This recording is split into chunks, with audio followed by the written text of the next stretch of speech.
আসসালামু আলাইকুম প্রিয় ভিউয়ার্স, অনলাইন এক্সপেরিমেন্ট থেকে সবাইকে স্বাগতম। প্রিয় শিক্ষার্থীবৃন্দ, তোমরা যারা একাদশ শ্রেণীতে ভর্তির জন্য আবেদন করেছিলে, ইতিমধ্যে তোমাদের ভর্তির ফলাফল প্রকাশিত হয়েছে। 23শে জুন রাত 8টায় ফলাফল প্রকাশিত হয়েছে। অনেকে SMS এর মাধ্যমে রেজাল্ট পেয়েছে, আবার অনেকে SMS এর মাধ্যমে রেজাল্ট পায়নি, তাদের SMS আসেনি। অনেকে জানিয়েছে যে তারা রেজাল্ট পায়নি। তো যদি SMS এর মাধ্যমে রেজাল্ট না পায়, তাহলে সে ইউজার আইডি এবং পিন নাম্বার দিয়ে তার প্রোফাইলে প্রবেশ করে তার ফলাফলটি দেখতে পারবে যে সে কোন কলেজে চান্স পেয়েছে। আবার যারা SMS এ না বুঝবে, যে SMS এ শুধু কলেজের EIN নাম্বার দেওয়া থাকবে, ওই EIN নাম্বার যদি না বুঝে, তাহলে অ্যাপ্লিকেশন কপি থেকে কলেজের নামটি দেখে নিতে পারবে, অথবা তার প্রোফাইলে ঢুকে সেখান থেকে কলেজের নামটি দেখে নিতে পারবে সে কোন কলেজে চান্স পেয়েছে। কলেজে চান্স পাওয়ার পরে প্রথম কাজ হচ্ছে নিশ্চয়ন করা। আর নিশ্চয়ন করার সময় এবছর আবার নতুন একটি আপডেট যুক্ত হয়েছে, যে সে নিশ্চয়ন করার সময় এটি অটো মাইগ্রেশন চালু রাখবে কিনা, অর্থাৎ সে যে কলেজে চান্স পেয়েছে ওই কলেজে ভর্তি হবে, নাকি তার উপরে যে মাইগ্রেশনের সুযোগ রয়েছে সেই মাইগ্রেশনটি হবে।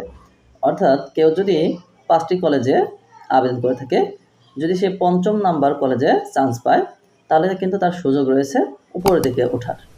কিন্তু যদি আবেদনে 1 নাম্বারটি চান্স আসে, তাহলে কিন্তু তার উপরের দিকে আসার আর কোনো সুযোগ থাকবে না। বা যদি 10টা কলেজে আবেদন করে থাকে, যদি সে 9 নাম্বার কলেজ বা 10 নাম্বার কলেজে চান্স পেয়ে থাকে, তার সুযোগ রয়েছে উপরের দিকে আসার। তো এই ক্ষেত্রে যদি সে অটো মাইগ্রেশন অন রাখতে চায়, তাহলে কিন্তু ওখানে একটি হ্যাঁ এবং না দুটি অপশন রয়েছে। যদি মাইগ্রেশন চালু রাখতে চায় তাহলে হ্যাঁ দিতে হবে, যদি মাইগ্রেশন বন্ধ রাখতে চায় তাহলে না দিতে হবে। এই আপডেটটি এবছর আবার যুক্ত হয়েছে, এজন্য এটি সতর্কতার সাথে ফিল আপ করতে হবে কনফার্মেশন টাকা জমা দেওয়ার সময়।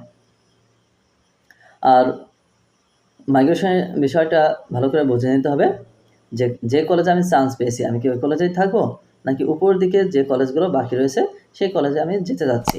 যদি মাইগ্রেশনটা অন থাকে তাহলে ওই দিকে উপরের দিকে যাবে, আর যদি মাইগ্রেশনটা অফ থাকে তাহলে আর উপরের দিকে যাবে না।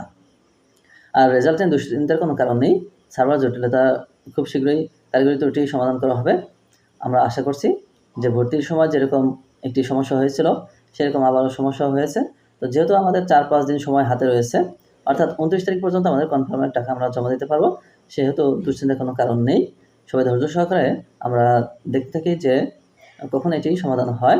আর SMS এর জন্য আমরা অপেক্ষা করব। যদি SMS না আসে, তাহলে আমরা আমাদের প্রোফাইলের মাধ্যমে অনলাইন ভর্তি সিস্টেমে প্রবেশ করে আমরা সেখান থেকে রেজাল্টটি দেখে নেব। সবার জন্য শুভকামনা। আল্লাহ হাফেজ।